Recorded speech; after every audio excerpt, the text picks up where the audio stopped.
السلام عليكم ورحمة الله. بسم الله والحمد لله والصلاة والسلام على رسول الله وعلى آله وصحبه الفائزين برضا الله أما بعد. അപ്പൊ നോമ്പിന്റെ നിർബന്ധങ്ങളും സുന്നത്തുകളും ഒക്കെ വളരെ ബ്രീഫായി നമ്മൾ മനസ്സിലാക്കി. എന്നാൽ ഇത്തരം സംഗതികൾ കൊണ്ട് മാത്രം നമ്മുടെ നോമ്പ് ലക്ഷ്യസ്ഥാനത്തേക്ക് എത്തുകയില്ല. അതോടൊപ്പം നമ്മുടെ ജീവിതത്തിൽ പ്രധാനപ്പെട്ട ചില മാറ്റങ്ങൾക്ക് കൂടി ഈ നോമ്പ് കാരണമാവുകയും നമ്മുടെ ജീവിതത്തിലെ സമൂലമായ പരിവർത്തനം നോമ്പിന്റെ ഭാഗമായി ഉണ്ടാക്കിയെടുക്കാൻ സാധിക്കുകയും വേണം. ഉദാഹരണമായി നിങ്ങൾ നോക്കൂ, 2-ാം അധ്യായം സൂറത്തുൽ ബഖറയുടെ 183-ാമത്തെ ആയത്തിൽ അല്ലാഹു തആല നോമ്പ് നിർബന്ധമാക്കിയതുമായി ബന്ധപ്പെടുത്തിയ പരാമർശത്തിൽ അല്ലാഹു പറയുന്നു, യാ അയ്യുഹല്ലദീന ആമനൂ കുതിബ അലൈക്കുമുസ് സിയാമു കമാ കുതിബ അലല്ലദീന മിൻ ഖബ്ലികും ലഅല്ലകും തത്തഖൂൻ. ഓ സത്യവിശ്വാസികളെ, നിങ്ങൾക്ക് നോമ്പ് നിർബന്ധമാക്കപ്പെട്ടിരിക്കുന്നു, നിങ്ങളുടെ മുൻഗാമികൾക്ക് നിർബന്ധമാക്കപ്പെട്ടതു പ്രകാരം. എന്തിന്? ലഅല്ലകും തത്തഖൂൻ, നിങ്ങൾ തഖ്വയുള്ളവരാവാൻ. തഖ്വ എന്നതിന്റെ പ്രാഥമികമായ അർത്ഥമെങ്കിലും നമ്മൾ മനസ്സിലാക്കുമ്പോ അതിനെന്താ വരുന്നത്?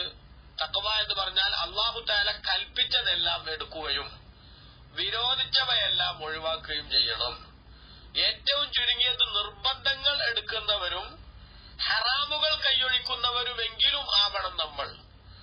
അപ്പൊ നോമ്പ് നോറ്റിട്ടും ഹറാമുകൾ നമ്മളുടെ ജീവിതത്തിൽ നിന്ന് വരുന്നുവെങ്കിൽ, അല്ലെങ്കിൽ നോമ്പുള്ള സമയത്തും കടമകൾ നമ്മൾ പാലിക്കുന്നില്ല എങ്കിൽ, വാസ്തവത്തിൽ നോമ്പിന്റെ ക്ലൈമാക്സ് നമ്മുടെ ജീവിതത്തിൽ പ്രായോഗികമായില്ല എന്ന ദുഃഖമാണ് ഇവിടെ നമുക്ക് പരസ്പരം പങ്കുവെക്കേണ്ടി വരുന്നത് എന്ന് നാം ചിന്തിക്കണം. നിങ്ങൾ നോക്കൂ, ബഹുമാനപ്പെട്ട നബി സല്ലല്ലാഹു അലൈഹി വസല്ലം തങ്ങൾ പറഞ്ഞു, ഇമാം ബുഖാരി റളിയല്ലാഹു അൻഹു തന്റെ 1903 നമ്പർ ഹദീസായി തന്റെ സ്വഹീഹിൽ ഉദ്ധരിക്കുന്നു. അബൂ ഹുറൈറ റളിയല്ലാഹു അൻഹു റിപ്പോർട്ട് ചെയ്യാണ്, നബി തങ്ങൾ പറഞ്ഞു, മല്ലം യദ ഖൗലസ്സൂരി, തെറ്റായ വാക്കുകൾ ഒരാൾ ഉപേക്ഷിക്കുന്നില്ലെങ്കിൽ, വൽ അമല ബിഹി, അതേപോലെ തെറ്റായ പ്രവർത്തനങ്ങളും ഉപേക്ഷിക്കുന്നില്ലെങ്കിൽ, ഫലൈസ ലില്ലാഹി ഹാജ, അല്ലാഹുവിന് യാതൊരു താല്പര്യവുമില്ല ഫി അയ്യദഅ തആമഹു വശറാബ, അവൻ വെള്ളവും ഭക്ഷണവും ഒഴിവാക്കണം എന്ന് അല്ലാഹുവിന് ഒരു താല്പര്യമല്ല. അപ്പൊ നമ്മെ പട്ടിണിക്കിട്ട് കഷ്ടപ്പെടുത്തുക എന്നതല്ല പടച്ച റബ്ബിന്റെ ടാർഗറ്റ്. മറിച്ച് ഈ നോമ്പിലൂടെ നമ്മുടെ ജീവിതത്തിൽ സമൂലമായ ഒരു പരിവർത്തനം ഉണ്ടാകണം.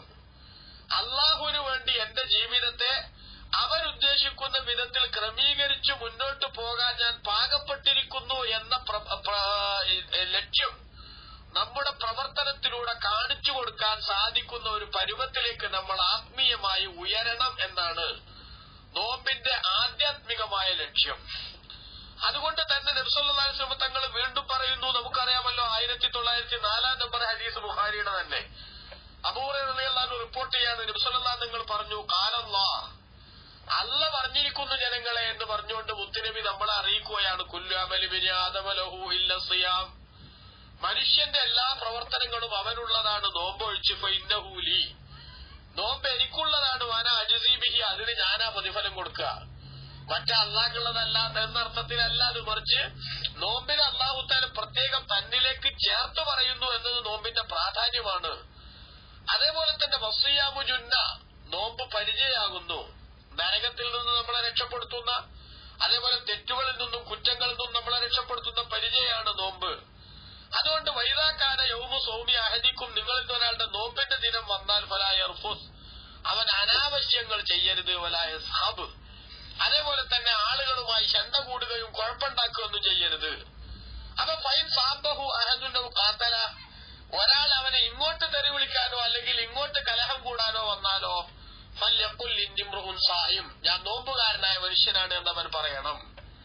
ഇത് വിശദീകരിച്ചുകൊണ്ട് ബഹുമാനപ്പെട്ട പണ്ഡിതന്മാര് പറയുന്നുണ്ട്, അവൻ ആദ്യമായി അവന്റെ മനസ്സിലാ പറയേണ്ടത്, എനിക്ക് നോമ്പാണ്, ഇവനോട് ഞാൻ ഇവന്റെ അതേ ശൈലിയിൽ അതേ നാണയത്തിൽ തിരിച്ചടിച്ചുകൂടാ എന്ന് അവനെ തന്നെ അവൻ പറഞ്ഞ് വിശ്വസിപ്പിച്ച് അവനെ സ്വയം നിയന്ത്രിക്കണം. എന്നിട്ടും അവൻ പറച്ചിൽ നിർത്തുന്നില്ലെങ്കിൽ വീണ്ടും എന്ത് ചെയ്യണം? അവനോടും പറയണം, സഹോദര, എനിക്ക് നോമ്പാണ്, നീ വിചാരിച്ചതുപോലുള്ള റിയാക്ഷൻ എന്നിൽ നിന്നുണ്ടാവില്ല എന്ന്. വല്ലദീ നഫ്സു മുഹമ്മദിൻ ബിയദിഹി, അല്ലാഹുവിനെ തന്നെയാണ് സത്യം, ലഖലൂഫു ഫമിസ്സായിമി, നോമ്പുകാരന്റെ വായയുടെ വാസന, തിയബു ഇൻദല്ലാഹി മിൻ റിഹിൽ മിസ്കി, അല്ലാഹുവിന്റെ അടുക്കൽ കസ്തൂരിയെക്കാളും നല്ല നല്ല സൗരഭ്യമാണ്. നോമ്പുകാരന്റെ വായയുടെ വാസനക്ക് നമുക്ക് ദുർഗന്ധമാണ് അനുഭവപ്പെടുന്നതെങ്കിലും പടച്ചോന്റെ അടുക്കൽ ഇബാദത്തിൽ നിന്നുണ്ടായത് എന്ന നിലക്ക് അതിന് കസ്തൂരിയെക്കാളും നല്ല സൗരഭ്യവും സുഗന്ധവുമാണ്. എന്നിട്ട് അള്ളാഹുവിന്റെ റസൂല് പിന്നെയും പറയുന്നു, സാഹിബി ഫറഹത്താനി, നോമ്പുകാരന് രണ്ട് സന്തോഷങ്ങളുണ്ട്. യഫ്റഹുമ, ആ രണ്ട് സന്തോഷവും അവൻ അനുഭവിക്കാൻ കഴിയും. ഇദാ അഫ്തറ ഫരിഹ, ഒന്ന് നോമ്പ് തുറപ്പിക്കുമ്പോൾ അവൻ സന്തോഷിക്കുന്നു. സ്വാഭാവികമായും വെള്ളം കുടിക്കാതെ ദാഹം സഹിച്ചുകൊണ്ടും ഭക്ഷണം കഴിക്കാതെ വിശപ്പ് കടിച്ചമർത്തിക്കൊണ്ടും കഴിഞ്ഞുകൂടുന്ന മനുഷ്യന് അത് രണ്ടും ചെയ്യാനുള്ള അവസരം ലഭിക്കുമ്പോൾ നാച്ചുറലി അവനൊരു സന്തോഷം ഉണ്ടാകും. എന്നാൽ അതിനേക്കാൾ വൈദാ ലഖിയ റബ്ബഹു, അവന്റെ നാഥനെ കാണുമ്പോൾ ഫരിഹ ബിസൗമിഹി, അവന്റെ നോമ്പ് കാരണത്താൽ അവന് സന്തോഷം വരും. അഥവാ നോമ്പിന്റെ ക്ലൈമാക്സ് എന്ന് പറയുന്നത് പടച്ച റബ്ബിനെ കാണാനുള്ള മഹാഭാഗ്യത്തിലേക്ക് നമ്മൾ ചെന്നു ചേരുക എന്നതാണ്. അതുകൊണ്ട് തന്നെ നോമ്പിന്റെ ആധ്യാത്മികമായ വശം നമ്മുടെ ജീവിതത്തിൽ തഖ്വയിൽ അധിഷ്ഠിതമായ ജീവിതത്തിലൂടെ കടന്നു പോകാനുള്ള ആ കൃത്യമായ ചിട്ടയും അതേപോലെ ക്രമീകരണവും വരുത്തുന്നതായിരിക്കണം നമ്മുടെ നോമ്പ്. അല്ലാതെ നോമ്പ് നോറ്റു, വെള്ളം കുടിച്ചില്ല, ഭക്ഷണം കഴിച്ചില്ല, ഇതുകൊണ്ട് മാത്രം ഒരു കാര്യമല്ല. അതുകൊണ്ടാണ് റസൂൽ പറഞ്ഞ റുബ്ബ സായിമിൻ ലൈസ ലഹു മിൻ സിയാമിഹിം ഇല്ലൽ അത്ശു വൽ ജൂഅ്, എത്രയോ നോമ്പുകാരുണ്ട് ദാഹവും വിശപ്പും അല്ലാതെ മറ്റൊന്നും അവർക്ക് ബാക്കി കിട്ടിയില്ല. അങ്ങനത്തെ നോമ്പ് പടച്ചവനൊരു താല്പര്യമല്ല. അതുകൊണ്ട് നോമ്പിൽ ഭക്ഷണം കഴിക്കാത്തതുപോലെ തന്നെ തെറ്റുകൾ ചെയ്യാത്തവരായി നമ്മൾ മാറണം. ഒരു കുറ്റത്തിലേക്കും നമ്മൾ പോകാത്തവരാകണം. അപ്പോഴാണ് നമ്മുടെ നോമ്പ് ആധ്യാത്മികമായി പവറുള്ള നോമ്പായി തീരുകയുള്ളൂ എന്നാണ് ബഹുമാനപ്പെട്ട ഇസ്ലാം നമ്മുടെ ശ്രദ്ധയിൽപ്പെടുത്തുന്നത്. അല്ലാഹു സുബ്ഹാനഹു വ തആല ആ വിധത്തിൽ നോമ്പുകാരുടെ കൂട്ടത്തിൽ ഉൾപ്പെടാൻ നമുക്കെല്ലാം ഭാഗ്യം നൽകുമാറാവട്ടെ. ആമീൻ. വആഖിറു ദഅവാനാ അൽഹംദുലില്ലാഹി റബ്ബിൽ ആലമീൻ. വസ്സലാമു അലൈക്കും വറഹ്മത്തുള്ളാഹി.